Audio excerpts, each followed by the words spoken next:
जी अस्सलाम वालेकुम स्टूडेंट्स, उम्मीद है आप खैर खैरियत से होंगे। बच्चों बिस्मिल्लाह पढ़ लें, दुरूद शरीफ पढ़ लें, फिर हम आगाज़ करते हैं। जी बिस्मिल्लाहिर्रहमानिर्रहीम। अल्लाहुम्मा सल्ली अला मुहम्मदिन व अला आलि मुहम्मदिन कमा सल्लैता अला इब्राहीम व अला आलि इब्राहीम इन्नका हमीदुम मजीद। अल्लाहुम्मा बारिक अला मुहम्मदिन व अला आलि मुहम्मदिन कमा बारकता अला इब्राहीम व अला आलि इब्राहीम इन्नका हमीदुम मजीद। रब्बि इश्रह ली सदरी व यस्सिर ली अमरी वहलुल उक़दतम मिन लिसानी यफ़क़हू क़ौली। रब्बि ज़िदनी इल्मा रब्बि यस्सिर वला तुअस्सिर व तम्मिम बिल खैर। जी बच्चों, स्प्रिंग 2023 का a beautiful question of consolidation, बहुत अच्छा सा क्वेश्चन है ये कंसोलिडेशन का। मीन्स उसने दिखाने में तो आसान सा बनाया क्वेश्चन, लेकिन थोड़ी बहुत टेक्निकलिटीज इसके अंदर उसने दी हुई है। अच्छा, क्वेश्चन सॉल्व करने का तरीकाकार क्या होना चाहिए? हर बंदे का अपना अपना सीखा हुआ तरीकाकार होता है। मेरे नज़दीक सबसे पहले आपको क्या करना चाहिए? फॉर्मेट बनाना चाहिए। पहले नंबर पर फॉर्मेट, उसके बाद आगे कहानी। हम कैसे करते हैं? हम जो रिक्वायरमेंट पढ़ते हैं क्वेश्चन की क्या है। सबसे पहली requirement, in accordance with the IFRS prepare AL's consolidated statement of financial position as at 31 December 22। थोड़ा सा इसको एनलार्ज कर लेते हैं हम, ताकि आपको नज़र ज़रा मज़ीद बेहतर तौर पर आ जाए। लें जी, बोल्ड भी कर देते हैं, मज़ीद बेहतर नज़र आ जाए। बेहतर हो गया जी कैमरे के अंदर? ठीक है जी। तो रिक्वायरमेंट हमारी क्या है?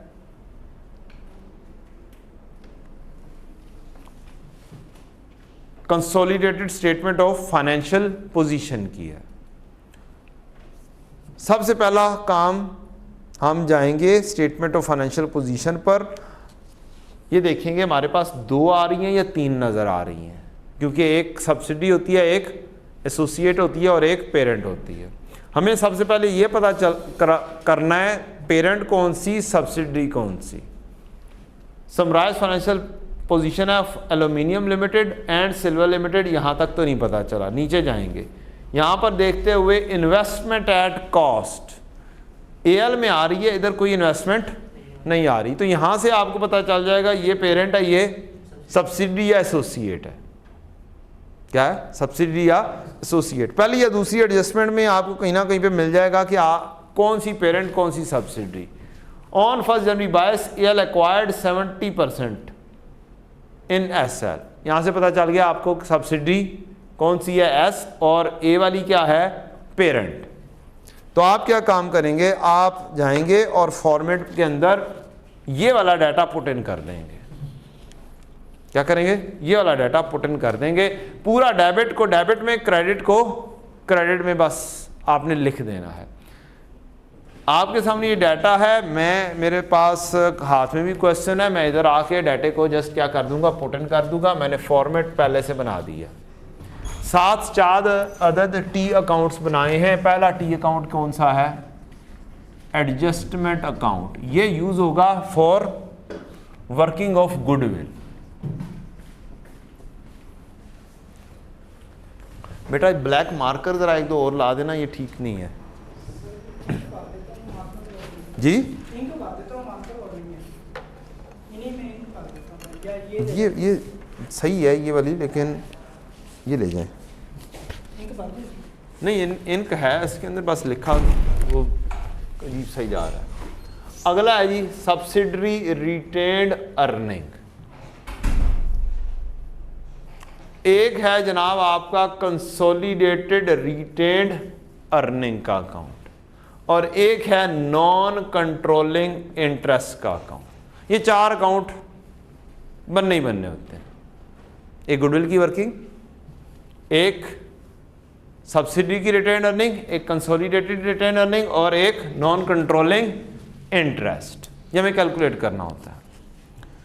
सबसे पहला काम करना है, आपने यहां से डाटा उठाना है और कहां पे लिखना है? फाइनेंशियल स्टेटमेंट्स में उठा के जस्ट पुट इन करना है। 1160 और 960 प्रॉपर्टी प्लांट इक्विपमेंट में आप जमा कर देंगे 1160 जमा 960। नेक्स्ट डाटा है जी इन्वेस्टमेंट प्रॉपर्टी, ये लिख देंगे आप 440 जमा 290। नेक्स्ट डाटा है आपके पास इन्वेस्टमेंट्स एट कॉस्ट। हमें नहीं पता इसमें क्या क्या कुछ है, हमें नहीं पता इसमें क्या क्या कुछ है, कितना कितना है, तो इसका अलहदा से एक टी अकाउंट भी बना सकते हैं और फेस के ऊपर भी यहां पे लिख सकते हैं, यहां पर लिख सकते हैं, यहां से निकाल कर फिर से हो सकता है आपको क्या करना पड़े, एक अदद टी अकाउंट के अंदर लेकर आना पड़ जाए, ताकि वहां से आप इसके क्या कर दें, हिस्से बखरे कर दें, एसोसिएट की कितनी है, सब्सिडी की कितनी है क्या नहीं है। तो बेस्ट तरीकाकार ये है कि हम इसको क्या कर देते हैं, एक टी अकाउंट बना के इन्वेस्टमेंट्स के नाम से 1000 लिख देते हैं बस।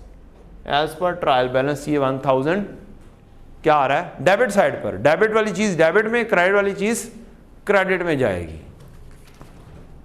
इन्वेस्टमेंट एट कॉस्ट लिखी गई। नेक्स्ट क्या चीज है जी, इन्वेंट्रीज 365 और 190 इन्वेंट्रीज में जाएंगे और 365 जमा 190। पेरेंट और सब्सिडी को इकट्ठा करना है, अगर 7 कॉलम एसोसिएट का होगा उसको शामिल नहीं करना। अदर करंट एसेट्स 295 270 295 जमा 270। आपका आधे से ज्यादा काम फेस के ऊपर ही पहले से बिल्कुल स्टार्ट में हो जाएगा। नेक्स्ट क्या चीज है जी, आपके पास शेयर कैपिटल है 1400।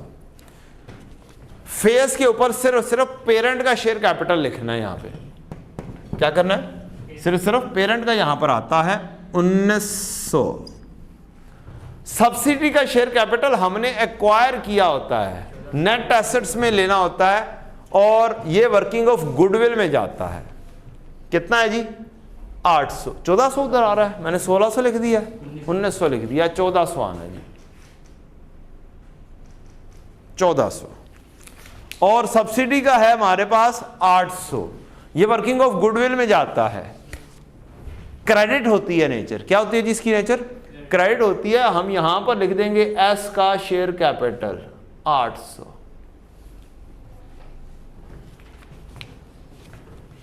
शेयर प्रीमियम 550, ये जाएगा सीधा सीधा सा पेरेंट का इधर जाएगा और सब्सिडी का यहां पर ही आ जाएगा। कुछ भी नहीं है, जीरो है, कोई मसला नहीं, हमने लिख दी है। रीवैल्यूएशन सरप्लस, पहले ऐसा इसकी कहानी पहले कभी नहीं की गई हुई, एक हिसाब से पहली दफा टेस्ट हो गया। क्या जी 105 क्या चीज आ गई है, और ये किसकी आई है, सब्सिडी की, कोई मसला नहीं है। सब्सिडी की जैसे रिटेन्ड अर्निंग है वैसे ही क्या करते हैं, एक अकाउंट खोल देते हैं हम शेयर कैपिटल का। मुझे नहीं पता यहां पर शेयर कैपिटल कितना जाना है, रिवैल्यूएशन सरप्लस जाना है कितना जाना है, और अलहदा से कितना है। तो मैं फॉर द टाइम बीइंग क्या करूंगा, मैं एक सब्सिडरी का रीवैल्यूएशन सरप्लस 150 ओपन कर दूंगा। ये है बैलेंस शीट डेट का, किसका, बैलेंस शीट डेट का। नेक्स्ट है जी आपके पास क्या चीज, रिटेन्ड अर्निंग 618 और 445। पेरेंट की रिटेन्ड अर्निंग यहां पर आनी है कौन सी, बैलेंस शीट डेट की। क्रेडिट होती है ना, क्रेडिट होती है जी, ये कोई और होती है 618, हम यहां पर लिख देंगे 618। नेक्स्ट क्या चीज है जी 445 सब्सिडी की, तो सब्सिडी की सब्सिडी में लिख देंगे। एस की रिटेन अर्निंग, सब्सिडी की रिटेन अर्निंग कौन सी डेट की, बैलेंस शीट डेट की। कितनी है जी 445, 445। इस बेचारे ने तो जवाब दे दिया, क्या कर दिया है, जवाब दे दिया है। इतनी सी देर के अंदर हमारा एक अदद मारकर खत्म। फिर कहते हैं कि वसीम अकरम तो मारकर खाता है। मैं कहता हूँ खुद कि मैं तो मारकर खाता हूँ। अच्छा जी, कितना आ गया नेक्स्ट? रिटेन्ड अर्निंग 618 और 445 लिखी गई। फिर क्या चीज़ है? लाइबिलिटी है 692 और 315। 692 और 315, 692 प्लस 315। कहानी हो गई। सारी चीज़ें किधर चली गई? अपनी अपनी रेलेवेंट प्लेसेस के ऊपर चली गई, जिधर जिधर जाना चाहिए। डेबिट में, क्रेडिट में हमें 3-4 चीज़ों का पता है। शेयर कैपिटल यहाँ पर आ जाता है सब्सिडी का, बैलेंस शीट डेट की रिटेन अर्निंग पेरेंट की यहाँ पर कंसोलिडेटेड में, सब्सिडी की सब्सिडी में। और हम सारी की सारी आगे चीज़ें क्या करेंगे? डबल एंट्री के जरिए करेंगे। डबल एंट्री बनाते जाएंगे, एडजस्टमेंट पढ़ते जाएंगे, डबल एंट्री बनाते जाएंगे और पोस्ट करते जाएंगे, साथ साथ पोस्ट करते जाएंगे।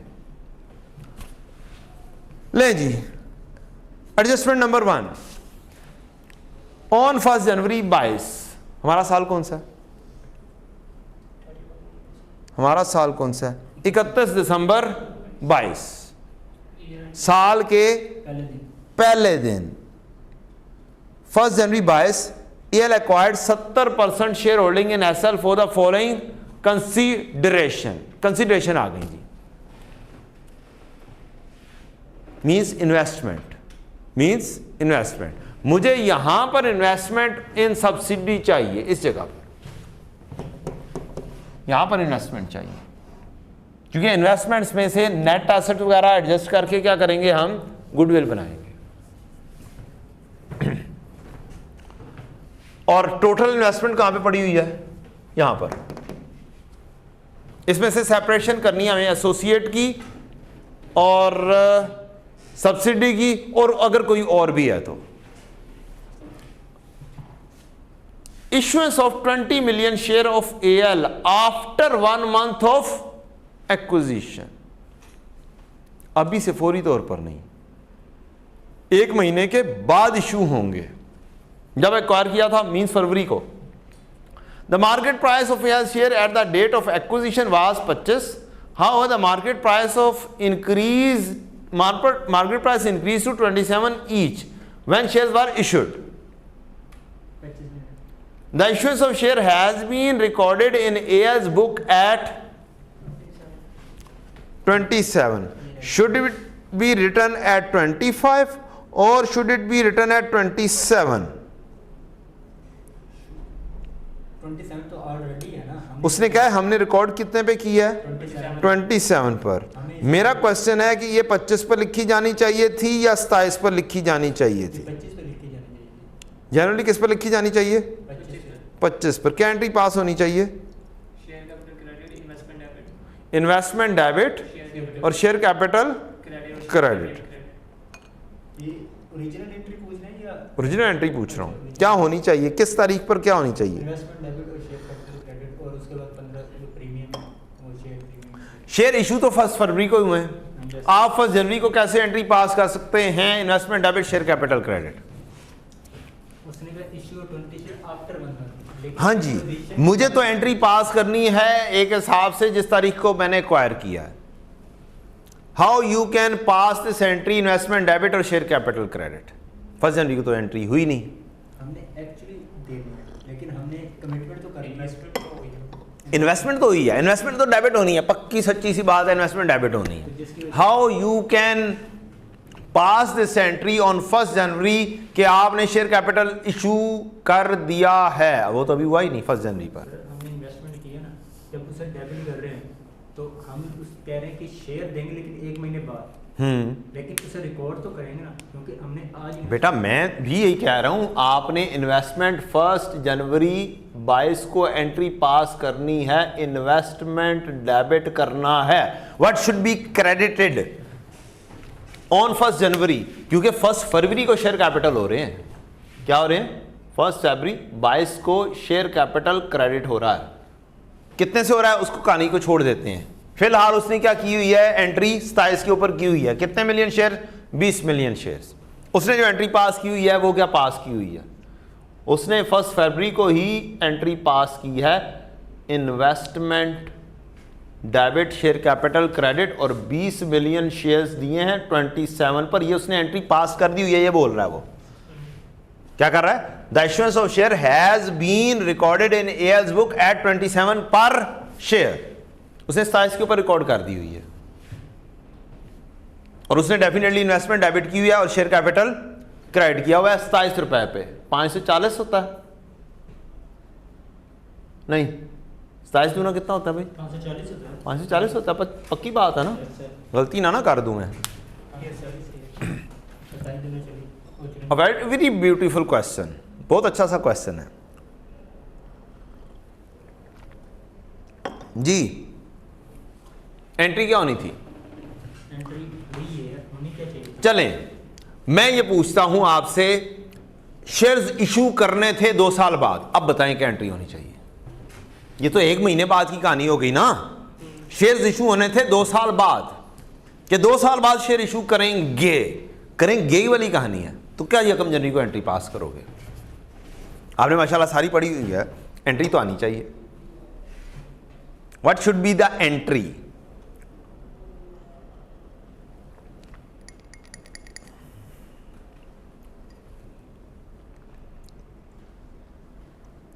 और ये सबसे मुश्किल एरिया स्टूडेंट्स को लगता है, शेयर कंसीडरेशंस का सबसे टफ, जिसके ऊपर एग्जामिनर खेलता रहता है। और ये सारा एरिया कहाँ पर दिया हुआ है, स्टैंडर्ड में दिया हुआ है, मजे की बात है। ये 2 साल वाली एंट्री जो है ये भी प्रेजेंट वैल्यू को रिकॉर्ड करेंगे फिर हम? क्या इसमें भी प्रेजेंट वैल्यू लगेगी जो हम रिकॉर्ड करेंगे? प्रेजेंट वैल्यू लगती किसके ऊपर है, लायबिलिटीज के ऊपर। प्रेजेंट वैल्यू किसके ऊपर लगती है, लायबिलिटीज के ऊपर लगती है। ये तो शेयर्स इशू करने हैं, शेयर्स इशू के ऊपर कोई प्रेजेंट वैल्यू नहीं लगती है, कोई चेंज नहीं आती है। क्या कंटिंजेंट कंसीडरेशन है, नहीं। क्या डेफर्ड कंसीडरेशन है, यस। क्या है जी, डेफर्ड। ये नहीं है, ये सोचो कि एंट्री एक्चुअल में यकम जनवरी को क्या होनी चाहिए थी। डेफर्ड कंसीडरेशन है, बाद में शेयर्स इशू होने हैं। क्या है, डेफर्ड कंसीडरेशन 2 किस्म की हो सकती है, शेयर बाद में इशू करने हैं या बाद में कोई पेमेंट करनी है। There is a huge difference between the equity and the liability. जो लायबिलिटी होती है वो प्रेजेंट वैल्यूज के ऊपर आती है, फ्यूचर वैल्यू में जितनी पेमेंट करनी है उसकी प्रेजेंट वैल्यू खींच के निकाल कर लाते हैं, जबकि जो इक्विटी होती है उसकी कोई प्रेजेंट वैल्यू नहीं होती है। वो जो आज जितने पे शेयर है उतने पर इशू होता है। आप लोग बिल्कुल सही थे 25 पे, यहां पर बताना चाहिए था यार अगले साल में जाके इशू हो रहा है, साल बाद इशू हो रहा है, यकम जनवरी 23 को इशू हो रहा है और हमने कोई एंट्री पास नहीं की हुई। तब मजा आना था कि यार एंट्री क्या होनी है। अब एक और मजा आ रहा है, उसने एंट्री पास की हुई है और गलत पास की हुई है, उसने पास की हुई है और गलत पास की हुई है। जेन्युइनली एंट्री यकम जनवरी को और यकम फरवरी को जो जेन्युइन एंट्री होनी चाहिए थी वो होनी चाहिए थी 1 जनवरी 22 की। तो एंट्री यहां पर ही पास कर देता हूं, 500 से होगी, 20 मिलियन शेयर इंटू 25। यहां पर होनी थी डेफर्ड कंसीडरेशन, शेयर इशू कह लें, या इसको बोला जाता है शेयर, क्या नाम था इसका, स्टैंडर्ड हाजिर हो। कौन सा स्टैंडर्ड है इससे रिलेटेड बेटा, IFRS 3 1037। तुम्हारी मेहरबानी बेटा, सही वाला स्टैंडर्ड तो लबना है ना। IFRS 3 ओपन कर लें तो आपको बहुत आसानी हो जाएगी चीज़ें ढूंढने में। बेटा चंद पैराज हैं, क्या हैं, चंद पैराज हैं। ये कंसीडरेशन ट्रांसफर्ड की बात आ रही है। क्या आ रही है, कंसीडरेशन ट्रांसफर्ड, पैरा 37 में बयान किया गया है। कहता है consideration transfer in a business combination shall be measured eight fair value which shall be calculated as the sum of acquisition date fair value of the asset transferred by the acquirer, the liability incurred by the acquirer to former owner of the acquiry and the equity interest issued by the acquirer। तीन चीजें हैं, किस पे आनी है? Fair value पे। यही पढ़ी है ना चीजें, कोई और तो नहीं है, स्टैंडर्ड में भी लिखी हुई है, तो पहुंच सकते हैं ना। कभी भूल जाओ तो क्या करो, पैरा 37 पे पहुंचो सबसे पहले। असल चीज है, हम मुश्किल चीज को यही नहीं रखते कि यार इसको कहां से देखना है। अगर भूल जाएं तो हम सिर्फ रिलाय किसके ऊपर कर रहे होते हैं? अपनी बुक के ऊपर, टीचर की बुक के ऊपर। काइंडली थोड़ी सी मेहनत करें और थोड़ा सा रिलायंस किसके ऊपर कर लें, वही चीज जो बुक में है वही चीज ढूंढ लें कहां से, स्टैंडर्ड में कहां पे लिखी हुई है। थोड़ी सी मेहनत दरकार है, मैं तो बता रहा हूं आपको, ठीक है। Share based payment, however any portion of the acquires share based payment was exchange for held by the acquiree employee in shall be.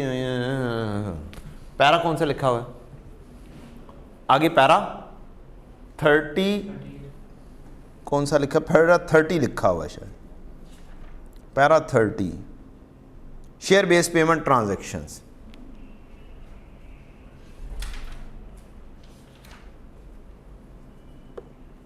और इससे मज़ीद आगे बढ़ें तो आपको कंटीजेंट कंसीडरेशन, डेफर्ड कंसीडरेशन आगे जाके मिलेगी।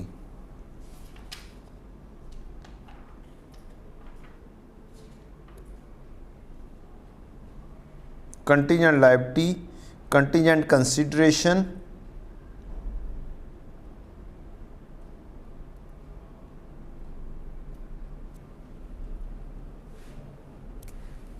क्या लफ्ज़ लिखा हुआ है जी सबसीक्वेंट में? ये वाला पैरा है। कौन सा पैरा है? ईयर एंड की कंटीजेंट कंसीडरेशन का पैरा।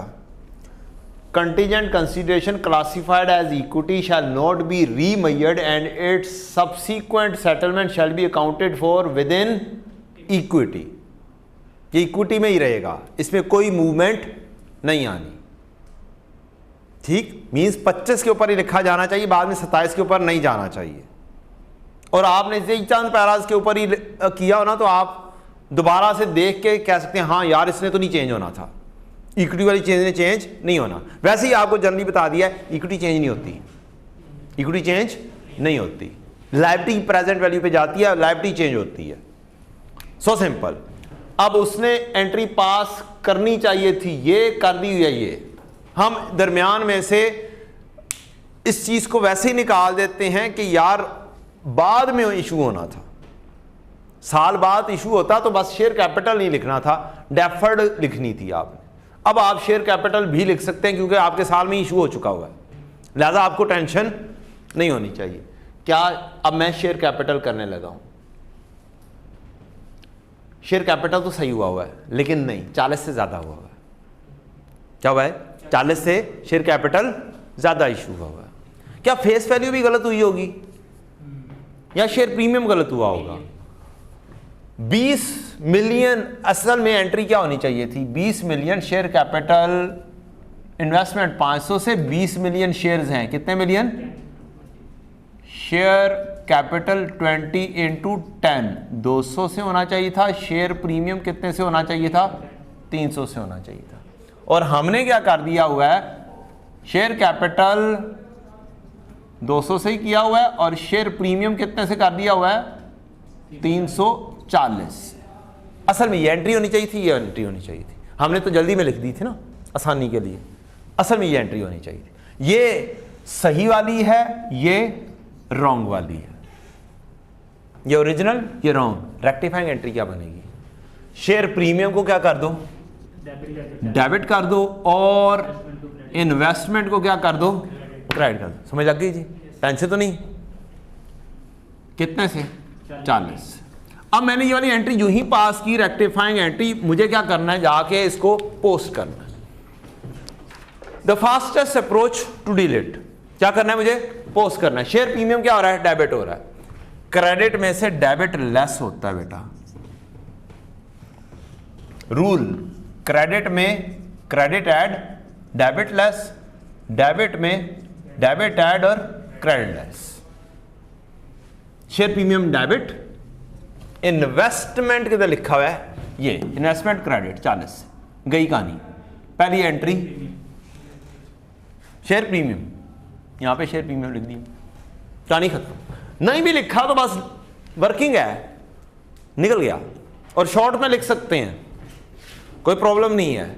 हाँ, इधर कोशिश करें शॉर्ट्स ना लिखें, मैंने जल्दी में शॉर्ट्स लिखे हुए हैं, इधर मुकम्मल नाम लिख लें तो ज़्यादा बेहतर है।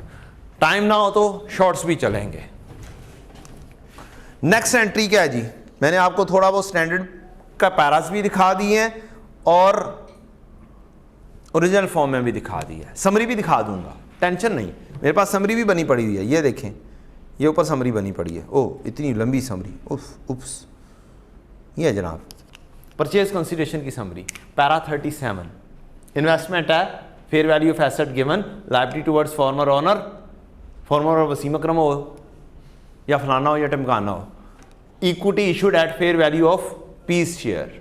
ये तीन चीज़ें कौन बता रहा है, पैरा 37 बता रहा है, जो अभी मैंने पढ़कर दिखाया था आपको कि ये इन्वेस्टमेंट में चीज़ें जानी है। और उसके बाद ये सारी इंफॉर्मेशन है जिसमें रेलेवेंट पैरा भी लिखा हुआ है, कौन कौन सी जगह पर मौजूद है। तो ये चीज़ें मैं पढ़ा दूंगा, टेंशन नहीं। लेकिन पहले क्या कर लिया जाए, क्वेश्चन सॉल्व करवा दिया जाए। पैरा तक आपको बता दूंगा ये वाली सारी मुश्किल चीज़ें कहाँ से ढूंढनी है, पेपर में भूल जाएगा तो कहाँ से ढूंढनी है। No tension at all. सबसे मुश्किल चीज़ यही है ना, एरिया जो लगता है, तो ये आराम से ढूंढवा दूंगा आपको कि स्टैंडर्ड खोलो, इस जगह पे ये वाली चीज़ लिखी हुई है और पढ़कर अंडरस्टैंड करवा लेंगे बस। अच्छा जी, वापस आ जाते हैं दुनिया में। दुनिया में क्या क्या है, क्वेश्चन है। पहली चीज़ हमने क्या की, ये चीज़ की। अब ये बताएं कि क्या फिर इन्वेस्टमेंट 500 होनी चाहिए या 540 होनी चाहिए? 500 होनी चाहिए। ये किसकी है, इन्वेस्टमेंट इन सब्सिडरी। क्या है जी, इन्वेस्टमेंट इन सब्सिडरी। तो ये एस की इन्वेस्टमेंट यहां से निकालते हैं कितनी, 500, और उठा के कहां पर ले जाते हैं, यहां पर इन्वेस्टमेंट इन सब्सिडरी है। ठीक है जी, यहां से निकाली है, इस जगह पर ले गए हैं, बस यहां पर बाकी बच जाएगी। अच्छा, और क्या चीज है जी, पहली काम कर लिया, ये काम कर लिया हमने, ये इसकी गलती सही कर दी, ठीक हो गया। ये cash payment of 304 million after 3 साल बाद, deferred consideration, future consideration, future में पे करना है। The amount payable has been recorded in full 304 million in AL's books. Present value पे लिखना था, फ्यूचर वैल्यू पे लिख दिया हुआ है, तो क्या करें, 304 यहां पर था 3 साल बाद, इसको यहां पर लेकर आके लिखना था, प्रेजेंट वैल्यू पे लाके लिखना था, और एंट्री पास क्या करनी थी, इन्वेस्टमेंट डेबिट और deferred liability credit, deferred consideration credit. 304 into 1 plus rate अब हमें ढूंढना है, डिस्काउंट रेट कहीं पे गिवन हो, अक्सर एंड ऑफ एडजस्टमेंट्स में गिवन होता है। डिस्काउंट रेट 15% पर एनम may be used wherever required, good हो गया। एनसीआई किस पर वैल्यू करना है, प्रोपोर्शनेट शेयर, ओ गुड हो गया जी। एंड पे करेंगे, देखा जाएगी, अभी तो तरतीब से बस काम करते जाना है हमने, अभी तो सारी की सारी एंट्रीज करते चले जाना है और कुछ नहीं करना हमने। टाइम शॉर्ट होगा फिर दूसरी कहानियां करेंगे। तो investment deferred liability 1.15 raise to power -3 कितना आया, पूरा 200 से लिखा जाना चाहिए था, गलत लिखा गया है। किससे लिखा गया हुआ है, 304 पर। क्या एंट्री, यही वाली गलत लिखी गई हुई है ना, तो इसको क्या कर दोगे, 104 से रिवर्सल कर दोगे। एंट्री एक ये पास होनी चाहिए थी, अब पास 304 से हो चुकी हुई है, बस अब रेक्टिफाइंग एंट्री बनाते हैं। हम क्या करते हैं, रेक्टिफाई एंट्री बनाते हैं, डेफर्ड लायबिलिटी डेबिट और investment credit. It is a working, हमें सारी एंट्री शो करने की जरूरत नहीं है। कितने से कर दूंगा, दोनों का डिफरेंस 104 का है। मैं कहूँगा जनाब चलो तुम तो भागो ना यहाँ से, गलती ठीक हो जाओ। 104 इन्वेस्टमेंट को करना है क्रेडिट, 104 से डेबिट करना है मुझे डेफर्ड लायबिलिटी को। लायबिलिटी में पड़ा होगा, इस 692 में पड़ा होगा, ऑलरेडी रिकॉर्डेड है। तो डेफर्ड लायबिलिटी को डेबिट करना है तो क्रेडिट में से डेबिट लेस होता है, कहानी गई, खत्म। आसान है ना, मुश्किल तो नहीं है। अभी तक तो क्वेश्चन इजी जा रहा है। मुश्किलात थी, गौर रॉन्ग एंट्रीज दी हुई थी, एक हिसाब से फर्स्ट टाइम दी थी। पहले डेफर्ड लायबिलिटी कर देता था, ये पास हुई नहीं है, हुई नहीं है। इस दफा क्या कर दिया उसने, पास कर दिया, गलत वैल्यू के ऊपर कर दी, तो कोई मसला नहीं है, हम तो ठीक करने हैं, ठीक कर देंगे, क्या मसला है। अच्छा, इन्वेस्टमेंट फिर कितनी उठाकर लेकर जाऊं यहां से, सब्सिडी की इन्वेस्टमेंट, सब्सिडी की इन्वेस्टमेंट क्या 200 उठा के ले जाऊं, टोटल 304 हो गया ना, निकल गया। गलती गलती जगह पे ठीक हो गई और सही वाली चीज सही जगह पे ले जाएंगे, ये चली गई इन्वेस्टमेंट इन सब्सिडरी। हमारा क्वेश्चन भी साथ साथ होता चला जा रहा है, एंट्रीज भी बनती चली जा रही हैं, और ये भी याद रखने की जरूरत नहीं पड़ रही कि कौन सी एंट्री कहां पर बाद में लिखनी है। साथ साथ काम, फेस के ऊपर, बूथे के ऊपर, जैसे मर्जी आप काम कर रहे हो, जैसे मर्जी आपका वे आउट है, आपका टी अकाउंट का वे आउट है, क्योंकि मैं इस वक्त रिवीजन करवा रहा हूं थोड़ी सी, ठीक। मेरे स्टूडेंट का तो टी अकाउंट ही वे आउट है, जो बाकी स्टूडेंट्स के साथ मुखातिब वो, जैसे भी आप क्वेश्चन कर रहे हो साथ साथ एंट्रीज को पोस्ट करें, ताकि बाद में आपको ये ना याद रखने की जरूरत पड़े कि जनाब कौन सी एंट्री कहां पर पोस्ट करनी थी। एक दफा दोबारा से एक्सरसाइज शुरू हो जाएगी आपकी, नहीं तो, और आपका टाइम खाम में 10-15 मिनट इजाफी लग जाएगा। This is one of the most easiest question. और इस तरह से चलेंगे टी अकाउंट से तो फिर तो एंट्री आउट हो ही नहीं सकती, सवाल ही नहीं पैदा होता statement of financial position out हो जाए, सवाल ही नहीं पैदा होता, क्योंकि हम 40 डबल एंट्री से रहे हैं। हाँ, जे तुसी डेबिट दे विच क्रेडिट करना सी ते जमा कर दिता, फिर मैं कुछ नहीं कर सकता कि रूल कोई आपने फॉलो ना किया। आगे चलें, अगली entry, at acquisition date assets retained earning and revaluation surplus were 515 and 105 million. Oh, revaluation surplus की कहानी भी की है उसने। एक्विजिशन डेट के ऊपर क्या किया उसने, रिटेन्ड अर्निंग बता दी और रिवैल्यूएशन सरप्लस बता दिया। 515 है और 105 है, प्री एक्विजिशन चीजें बता दी हैं। प्री एक्विजिशन चीजें नेट एसेट का हिस्सा होती हैं। नेट एसेट हमने यहां पर इकट्ठे करने हैं, इस जगह पे इन्वेस्टमेंट इधर, नेट एसेट सारे के सारे यहां पे इकट्ठे करेंगे।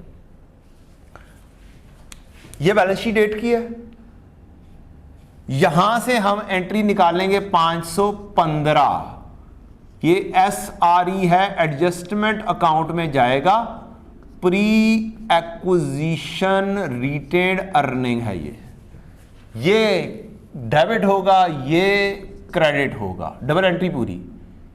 सब्सिडी रिटेन्ड अर्निंग है, प्री एक्विजिशन, इधर से डेबिट इधर से क्रेडिट, कहानी ये भी खत्म। रिवैल्यूएशन सरप्लस कितना है, 105। जैसे ये काम किया है वैसे ही यहां से उठाएंगे 105, कहां पर ले जाओ, एडजस्टमेंट अकाउंट में गुडविल कैलकुलेट करने के लिए 105 भी यहां पर आ गया।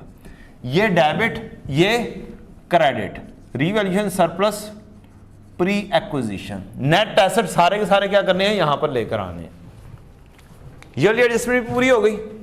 आगे क्या कहता है, कहता है further carrying value of assets net asset were equal to their fair value except an investment property whose fair value exceeded the carrying amount by 160।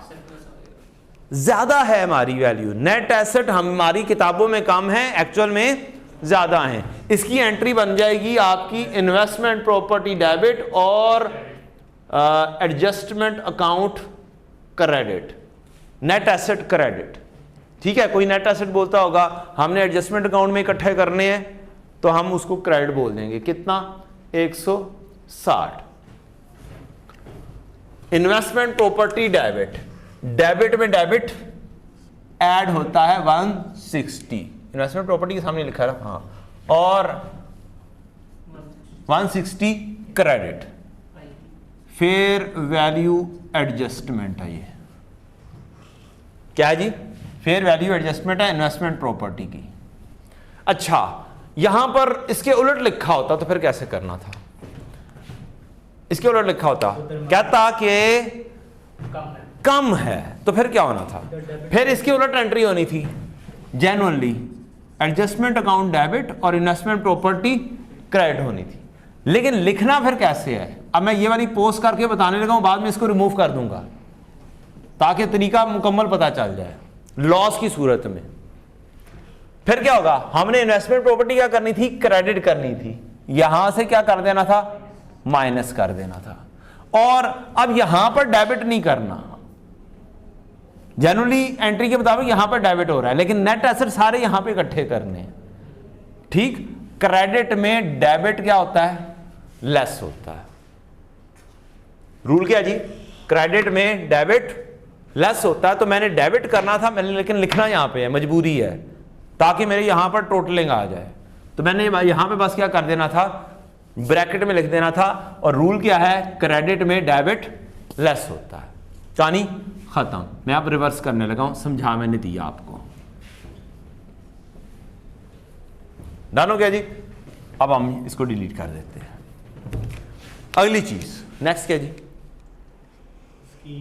ये वाली भी हो गई, the property had a remaining useful, नहीं ये तो क्या, अच्छा हाँ, property had a remaining useful life of 8 years, both AL and SL subsequently measures investment property using cost model। oh wow, investment property cost model पे है, means इसकी depreciation calculate करना पड़ेगी।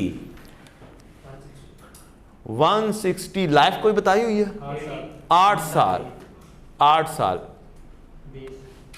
20 की क्या आ गई, डेप्रिसिएशन, डेप्रिसिएशन की एंट्री क्या होती है जी, डेप्रिसिएशन डेबिट और इन्वेस्टमेंट प्रॉपर्टी क्रेडिट।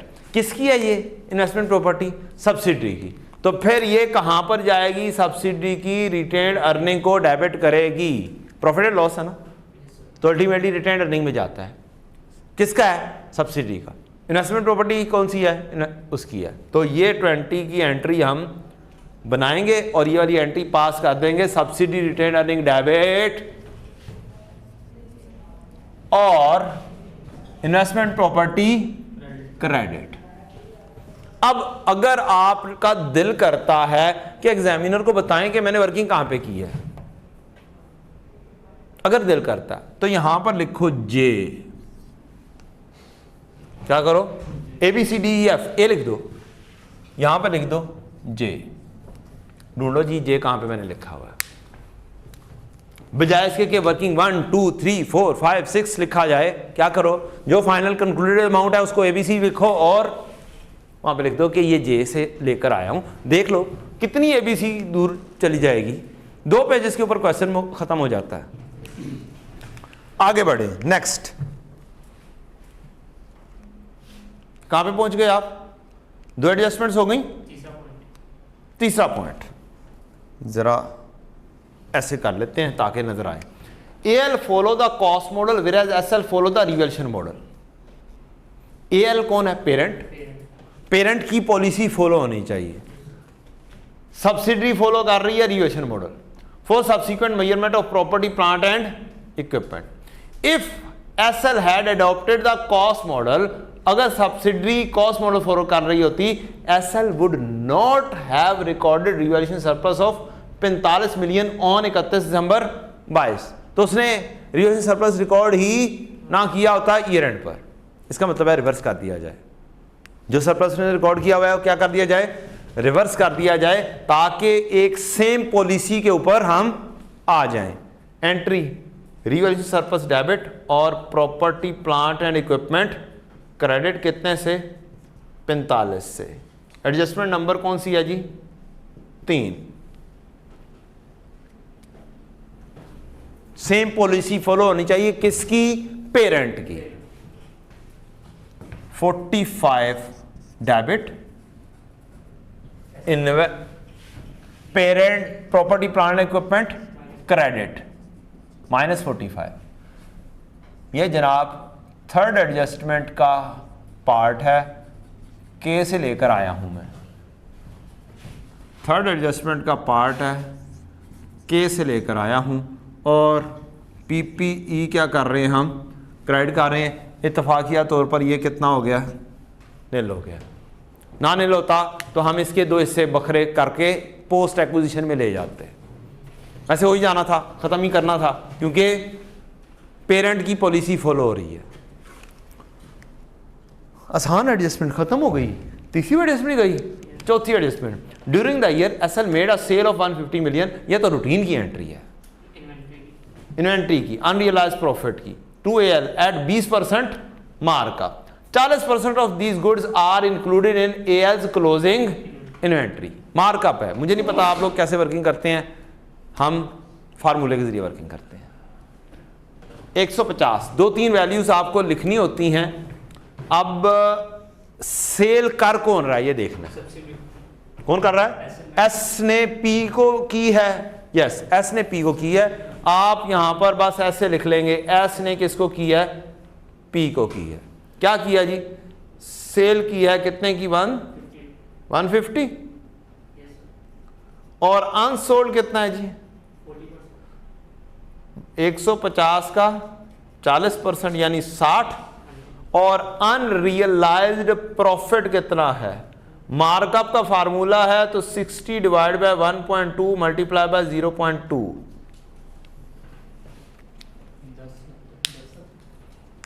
अब ये वाला फार्मूला भी मैं डिस्कस कर दूंगा लेकिन बाद में।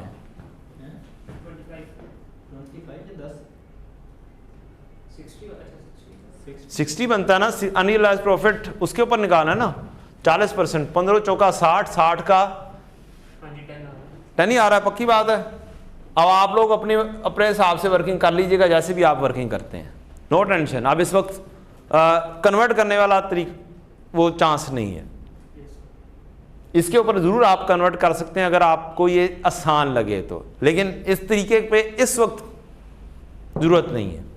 10 एंट्री क्या हो जाएगी, एस ने पी को बेचा है, तो बहुत आसान सा रूल है, जिसने कमाया है ना, जिसने कमाया है उसकी रिटेन अर्निंग को हिट करो, रिवर्स करो, और जिसके पास स्टॉक पड़ा हुआ है ना उसका स्टॉक कम करो। स्टॉक किसके पास पड़ा हुआ है, पी के पास। इसका मतलब है इन्वेंट्री क्रेडिट होगी किसकी, पी की। कमाया किसने है, एस ने, तो कॉस्ट ऑफ सेल्स किसकी हिट होगी, एस की। और कॉस्ट ऑफ सेल्स मौजूद नहीं है, बैलेंस शीट का काम कर रहे हैं, तो फिर क्या होगा, सब्सिडी की retain earning. Very easy rule, यह सोचना है बस, पड़ी किसके पास हुई है उसकी रिवर्स कर दो, कमाया किसने है उसकी कॉस्ट ऑफ सेल्स रिवर्स कर दो।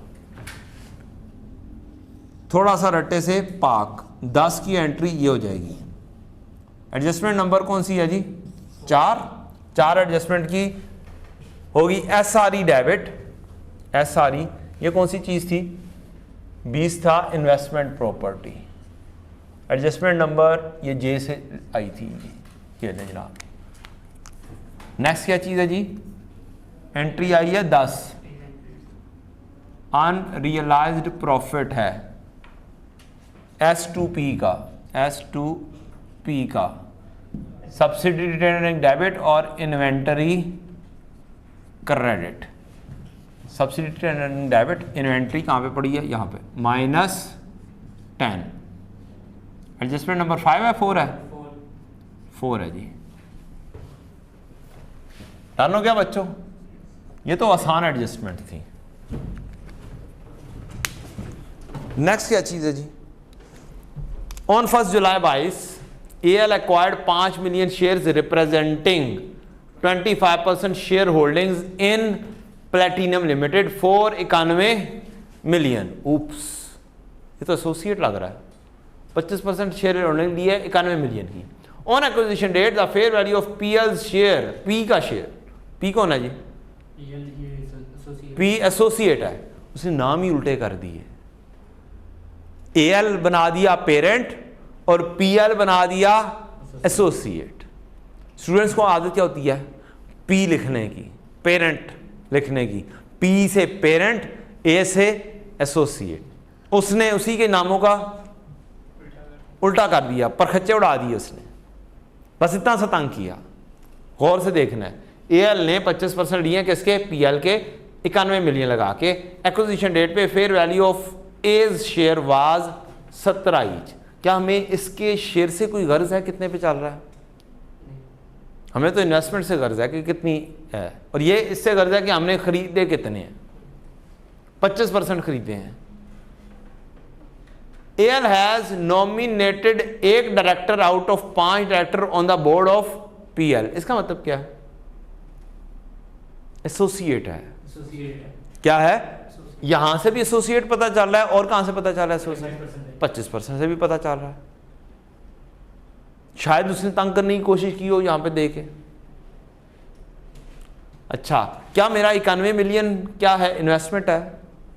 तो इन्वेस्टमेंट इन एसोसिएट को क्या करना है? अलग करके रखना है, प्रेजेंट करना है, अलग से रखना है। तो हम यहां पर एक अदद टी अकाउंट बनाते हैं किसका? Investment in associate.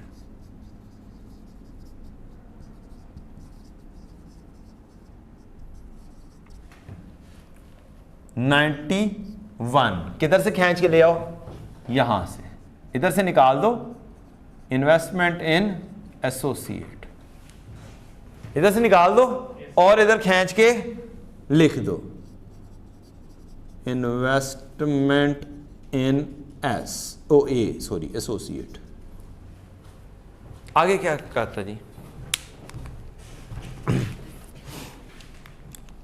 किधर पहुंचे थे हम? 6 तो हो नहीं गया, नहीं हुआ। ड्यूरिंग द 6 months एंडिंग, हमने 1 जुलाई को किया है, मिड ऑफ द ईयर में। कहता है 6 महीने में 31 December PL reported net profit of 52 million. AL has recorded its share of dividend from PLs amounting to ₹5 million as other income। क्या करें इसका? क्या हमें इन्वेस्टमेंट के ऊपर इक्विटी मेथड लगाना है? क्या करना है? इन्वेस्टमेंट इन एसोसिएट के ऊपर इक्विटी मेथड लगाना है। ये इक्विटी मेथड होता क्या और क्या कहता है, कैसे लगाना होता है? डिविडेंड को अदर इनकम क्लासिफाई नहीं करना, उसको अदर इनकम में नहीं लेके जाना। डिविडेंड को अदर इनकम में नहीं लेके, अदर इनकम में नहीं लेके जाना। कहां पे लिखना है?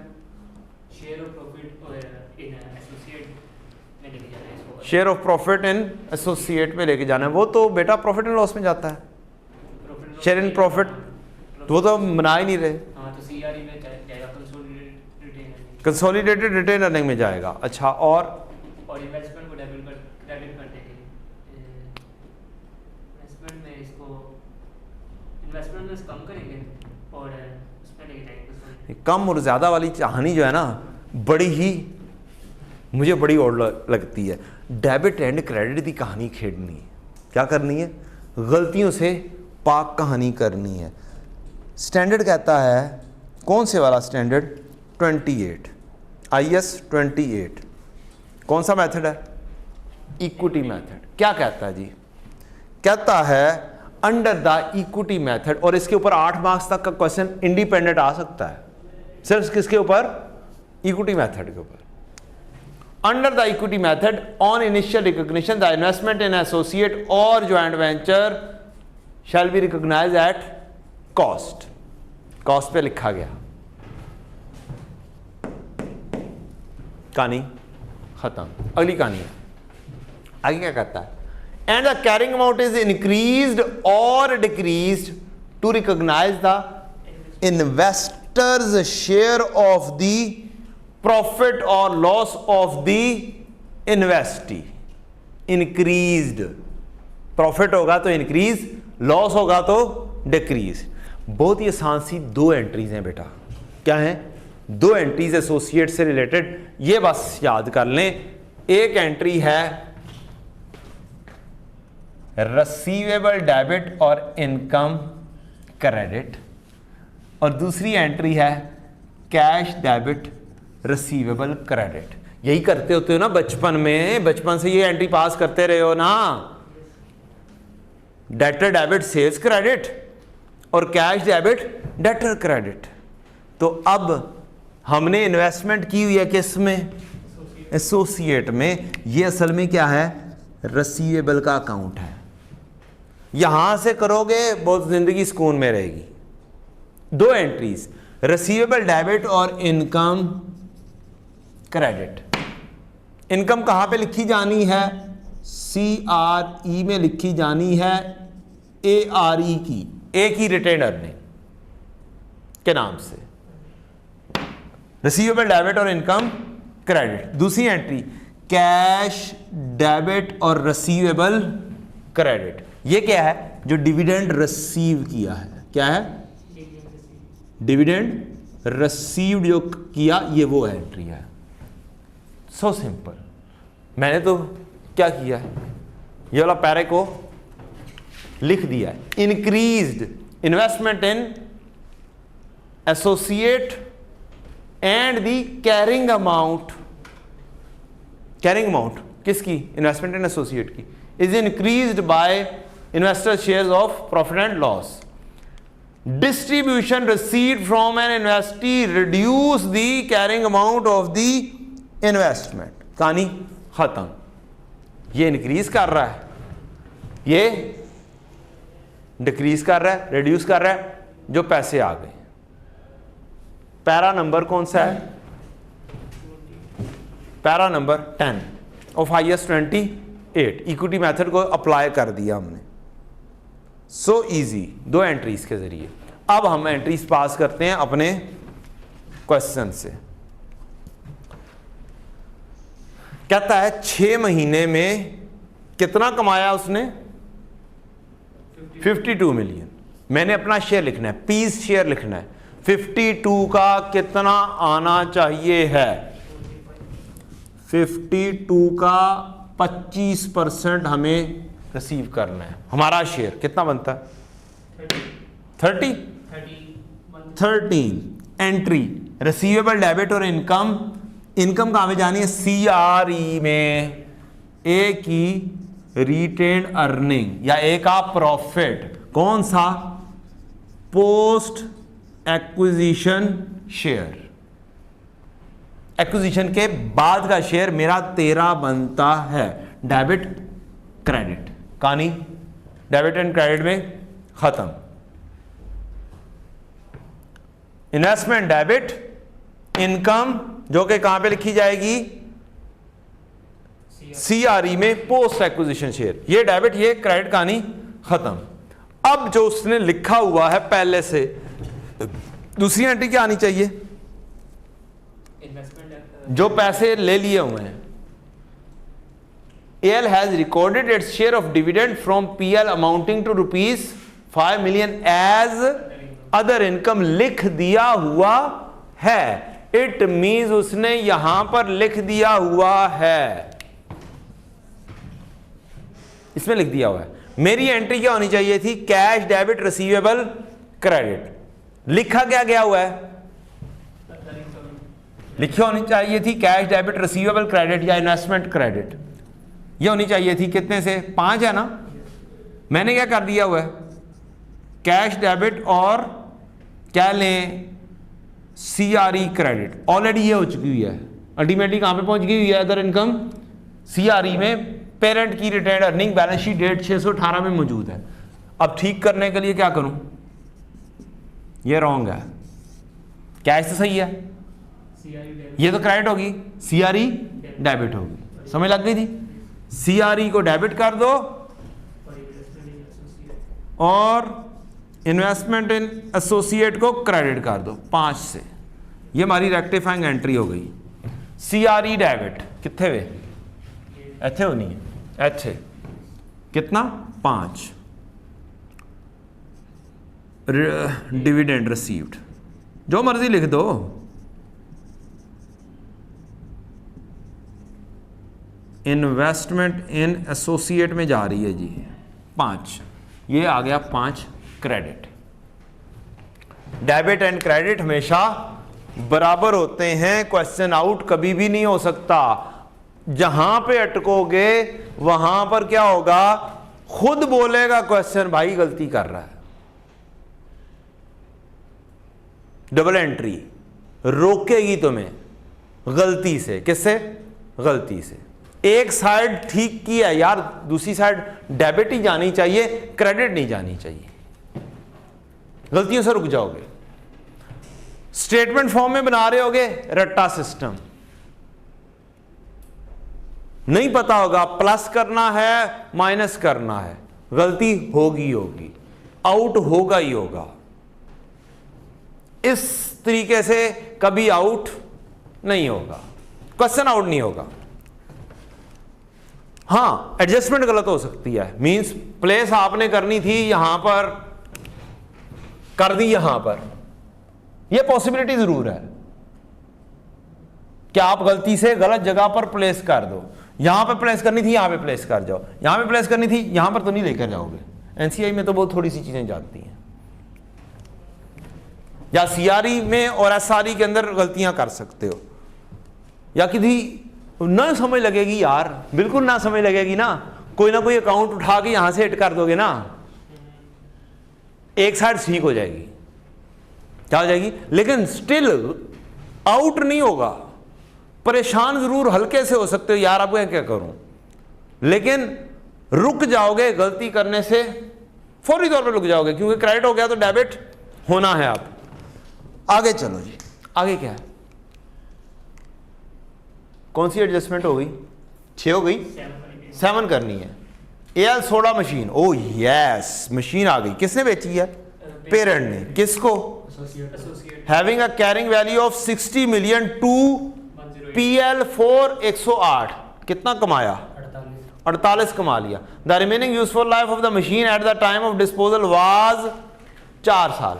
ये हमने P2A हुआ है, एसोसिएट को हुआ है ना, नहीं जी, पेरेंट टू एसोसिएट है कहानी। P2A सबसे पहला काम ये किया, हमने अनरियलाइज्ड प्रॉफिट सीधा सीधा सा देख के ही लिख लिया। अनरियलाइज्ड प्रॉफिट कितना है? 48।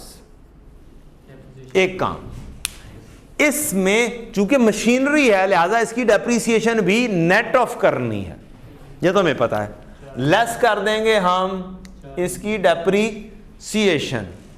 48 4 साल दिए हुए, डिवाइड बाय 4 कितनी आई?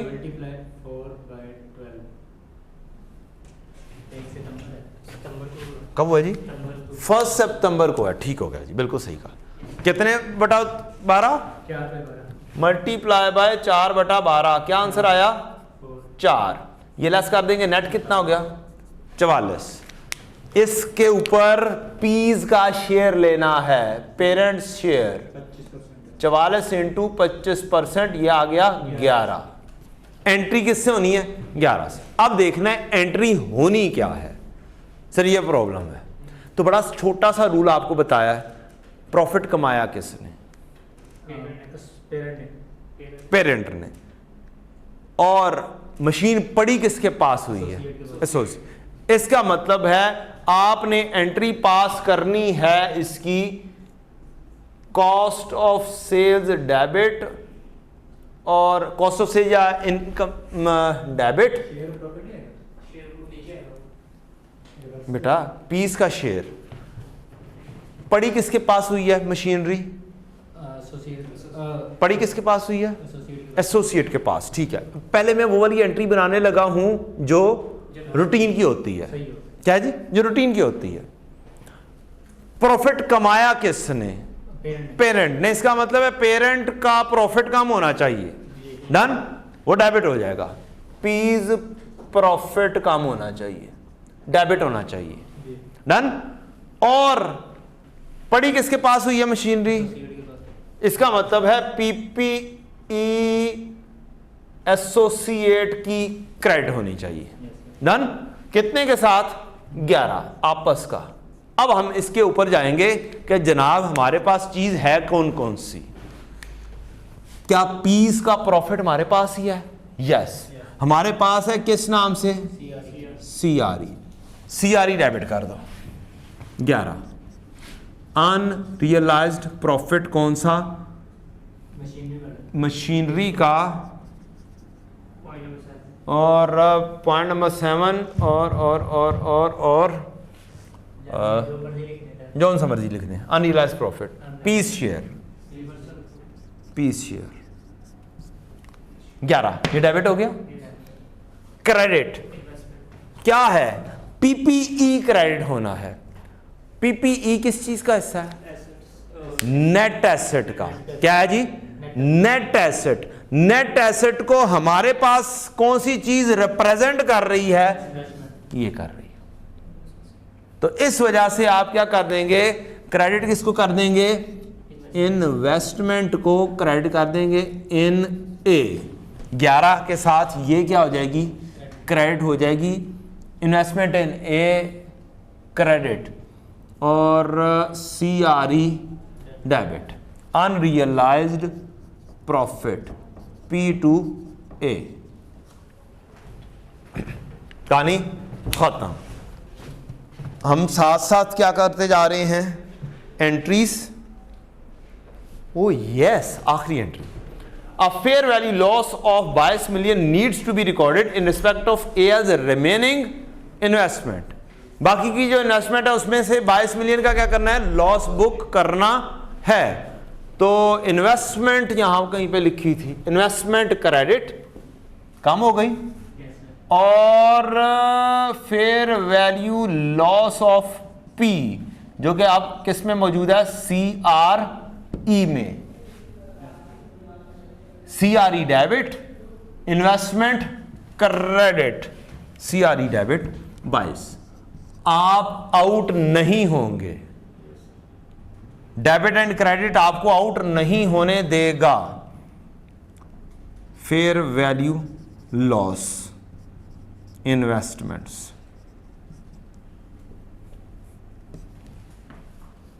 ये हो ही नहीं सकता कि आप आउट हो जाएं, और स्टेटमेंट फॉर्म में से तकरीबन ये हो ही नहीं सकता कि आप टैली कर जाएं। It's a very tough in the statement form to tally a statement of financial position in consolidation, and it's very tough कि आप टी अकाउंट से आउट हो जाएं, क्योंकि डेबिट एंड क्रेडिट क्या होगा? आपका हमेशा बराबर होगा, इक्वल जाएगा। डिस्काउंट की एडजस्टमेंट तो हो गई जहां पे जरूरत थी। L measures non controlling interest at the proportionate share of assets identifiable net asset. मैं सारा काम कर चुका, तमाम एडजस्टमेंट कर चुका, मैंने नेट एसेट का टोटल करना है, प्रोपोर्शनेट शेयर है। नेट एसेट टोटल कितने हो जाएंगे?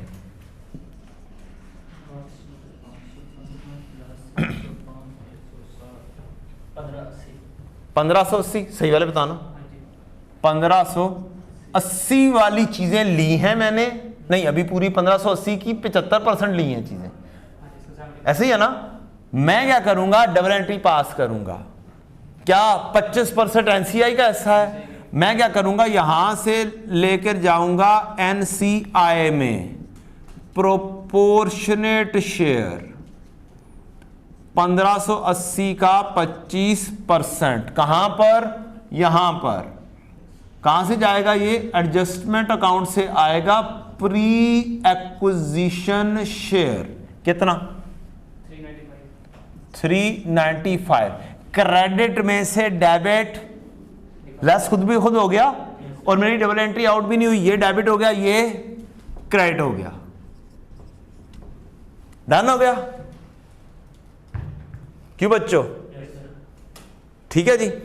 अब बताएं मेरी गुडविल कितनी आई? ਤੁਹਾਡੀ ਮਿਹਰਬਾਨੀ देख लेना। 1580, 485 तो इधर बन ही नहीं रहे, क्रेडिट साइड बिगर है, क्रेडिट साइड बिगर है। बार्गेन परचेज आ रही है आपकी, तो क्या आंसर आया बेटा? बार्गेन परचेज आ रही है, गुडविल नहीं आ रही। गुडविल आएगी तो डेबिट बैलेंस बनेगा। अच्छा, हम गलत बता रहे थे। आप उलट बता रहे हैं, स्टेटमेंट फॉर्म से करेंगे आप उलट कर सकते हैं। There are chances. यहां से आउट होने का चांस कोई नहीं है, यहां से एंट्री बननी है। अगर इधर बनेगी बैलेंस आएगा तो goodwill debit, adjustment account credit, इसका CD नील होना है, चाहे इधर नील हो चाहे इधर नील हो। Goodwill debit, adjustment account credit, यहां पर गुडविल आ जाएगी, आउट होने का कोई चांस नहीं है, गलत होने का कोई चांस नहीं है। 1580 क्रेडिट है, डेबिट में 500, 200 और 395 है, डिफरेंस कितना आया इधर लिखोगे। यहां पे रेड बॉल पॉइंट है, रेड कलर का मार्कर दरकार है मुझे, रेड कलर का मार्कर दरकार है। एक मिनट, जस्ट 1 मिनट, मैं पूछ लेता हूं।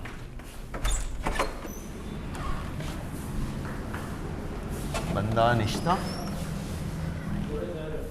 छोड़ें जनाब, हम ब्लैक और ब्लू से ही काम करते हैं, सर्कल कर देंगे। जनाब कितना बैलेंस बना? 485। ये क्या हो जाएगा? डेबिट, और ये हो जाएगा क्रेडिट। पेरेंट के पास आ गया। बार्गेन परचेज कहां पे जाती है? सीआरई में ऐड हो जाती है, सीआरई में खुद ब खुद ऐड हो गई, आउट कभी भी नहीं होगा, नेवर एवर। डेबिट आ जाएगा, इधर आ जाएगा, क्रेडिट आ जाएगा, इधर भाग जाएगा गुडविल में।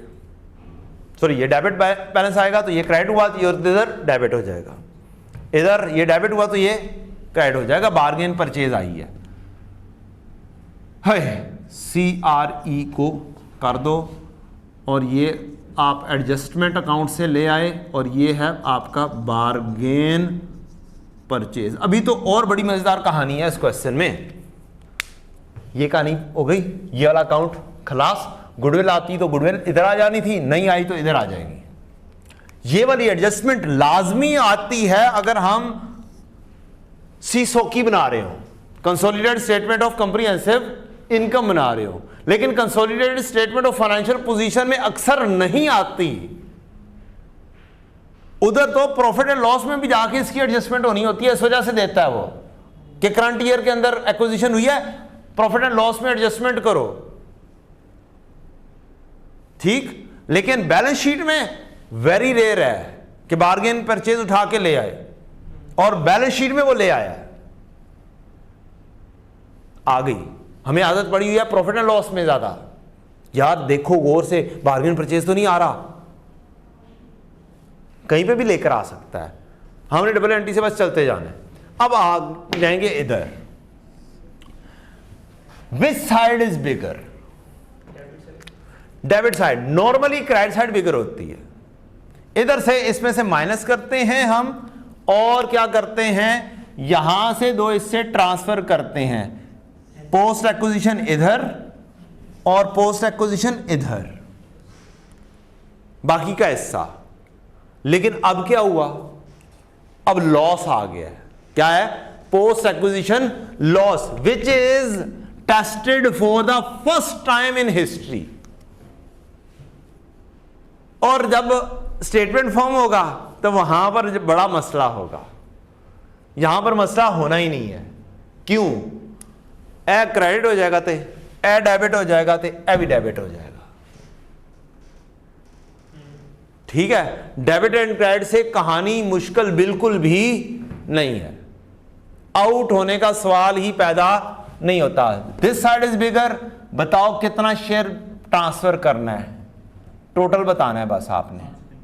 545 आपने, यार तेरी मेहरबानी यार, 515 जमा 20 जमा 10 माइनस 445, पोस्ट एक्विजिशन कितना बना? ये अब आ गया पोस्ट एक्विजिशन लॉस, कितना है जी?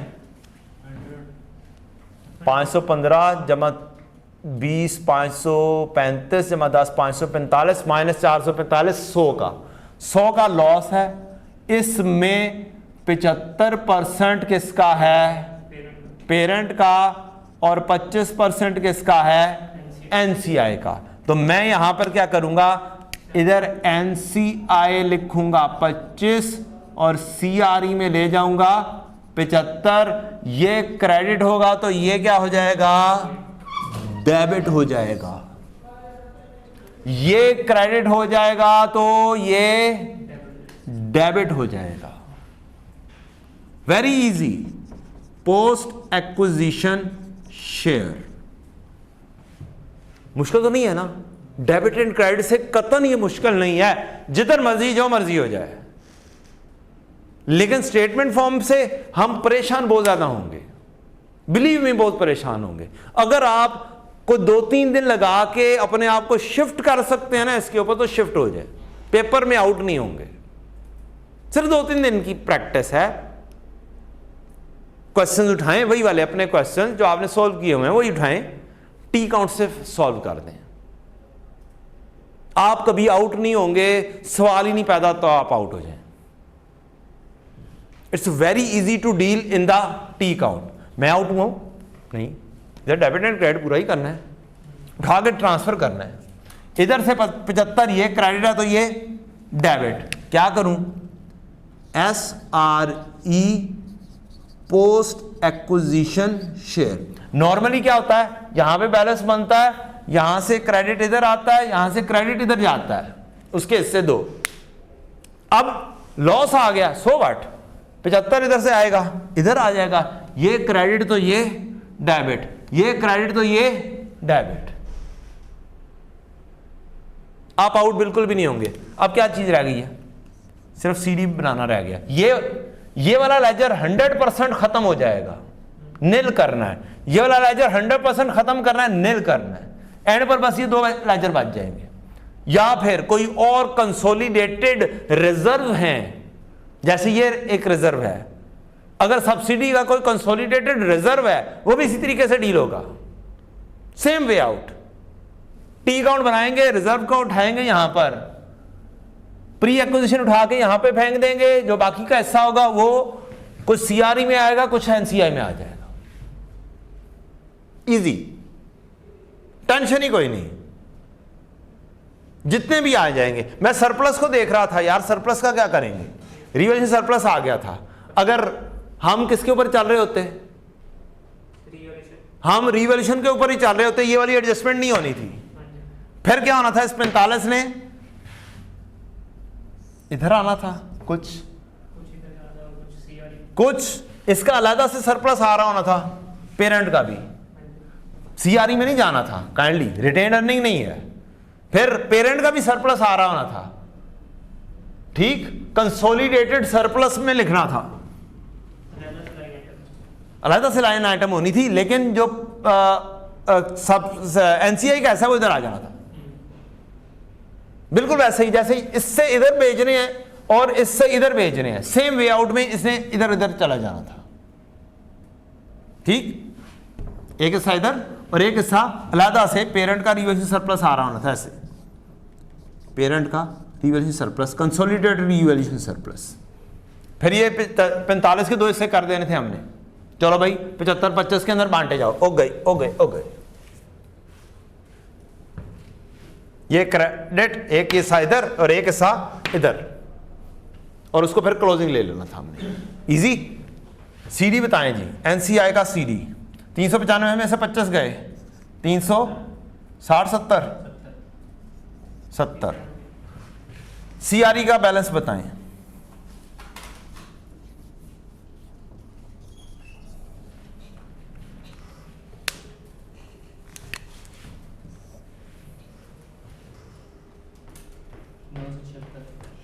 सही वाला बताना बेटा।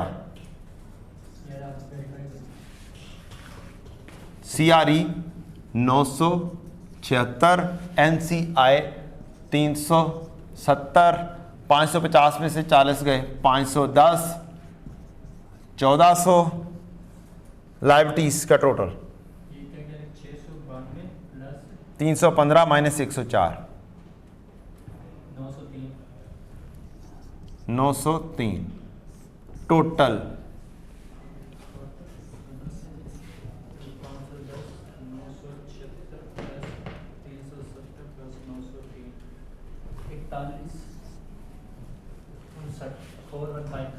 फोर 159।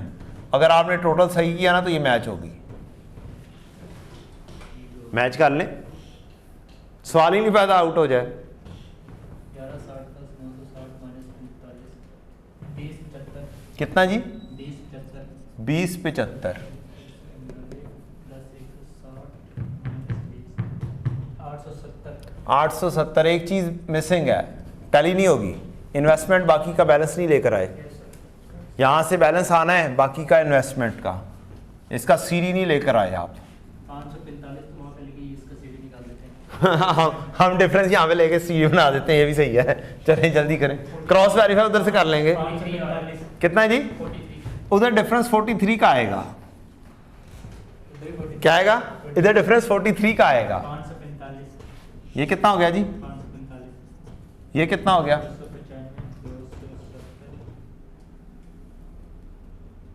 565 चलें आप टोटल करें।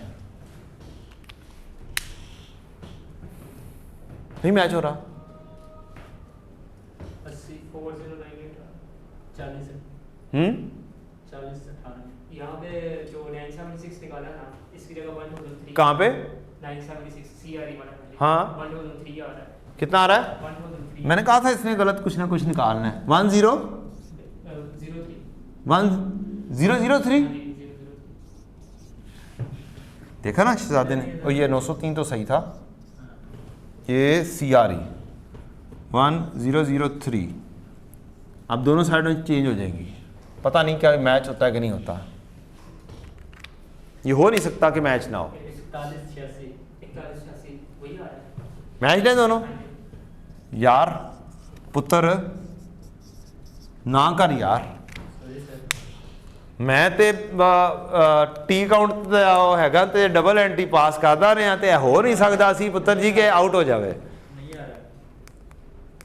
ऊपर वाला करीब तो यार तुहाडी मेहरबानी। नहीं आ रहा है। नहीं आ रहा तो फिर आप टोटलिंग कहीं पे गलत कर रहे हैं, बिल्कुल ये हो नहीं सकता। मेरी टोटलिंग में बहुत एरर है, मैं मान लेता हूँ। आप मान लेते हैं, हाँ। फिर इतने भी ये एरर नहीं होना है। मान लेता हूँ कि कहीं ना कहीं मैंने और एरर कहीं ना कहीं पे आपने एरर किया, ये हो नहीं सकता एंट्रीज आउट हो जाएं। वो मैं- डबल एंट्रीज के साथ अगर आप चलेंगे तो आप आउट नहीं हो सकते हैं। मेरा पास्ट एक्सपीरियंस है कि मेरे आपका पास एक्सपीरियंस है। मेरा टोटलिंग गलत होता है। ये ऊपर वाला तो सही है, 14 से 510। ये वाला गलत है, ये क्या आ रहा है? ये गलत आ रहा है। ये 899 आना चाहिए, 89 और ये 444 आना चाहिए। क्या आ रहा है जी? ये 444 आना चाहिए। लाइबिलिटीज 933 आनी चाहिए। कोई एक आधी एंट्री हमने या तो पोस्ट नहीं की है या गलत पोस्ट की है। डबल एंट्री पूरी होनी चाहिए। 22 की डबल एंट्री हुई है भला? 22 कहाँ पर गलती है? Consolidated retain earning 618। हाँ एक चीज़ नहीं की आपने, एक चीज़ नहीं की है। यहाँ पर आपने 200 के ऊपर लेकर आए थे, इसको रिकवर नहीं किया। इसका इंटरेस्ट तो रिकॉर्ड किया ही नहीं है। एक एंट्री, एक तो एंट्री ये अब आपने करनी है, इंटरेस्ट रिकॉर्ड करना है 1 साल का।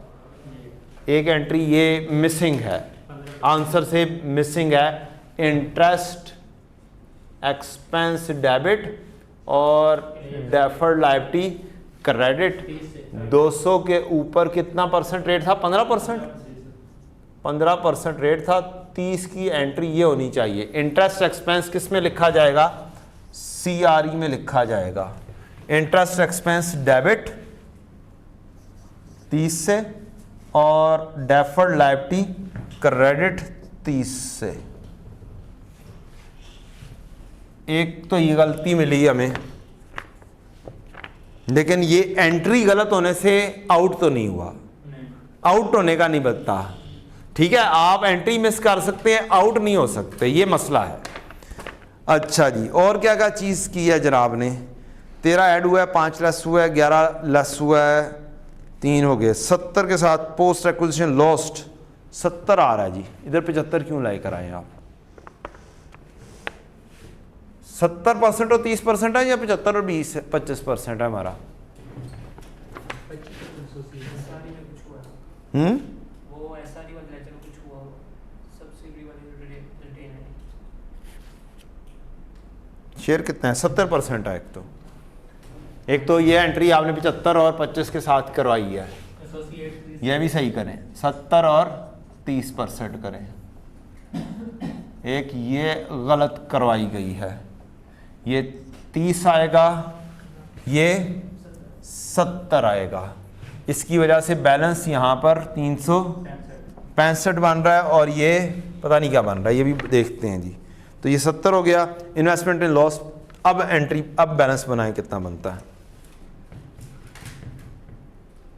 बारगेन परचेज कितनी आई है, बारगेन परचेज भी थोड़ी सी फ़र्क आई है।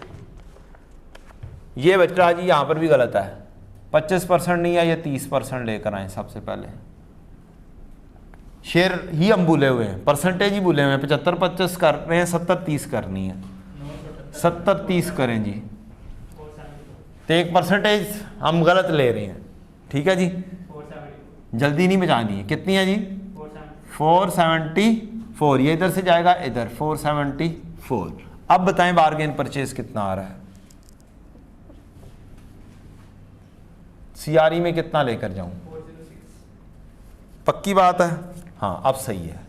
406, ये से इधर आ गया 406। एंट्री अभी भी आउट नहीं थी, एंट्री का मसला कहीं और है। चलें जी, ये आ गया। नेक्स्ट क्या चीज़ है, आउट होने का कोई तक नहीं बनता। ये वाला बैलेंस कितना आया, एनसीआई 444, ये 444 आया यहाँ पर। कितना, एनसीआई 444, आपकी परसेंटेजेस आउट हैं। ये वाला बैलेंस कितना आया 899 जी, 899। तो 1% आपने सही नहीं ली है, 899। और अब ये वाला बैलेंस कितना आया, ये कितना आया 933, 933 टोटल लगाएं।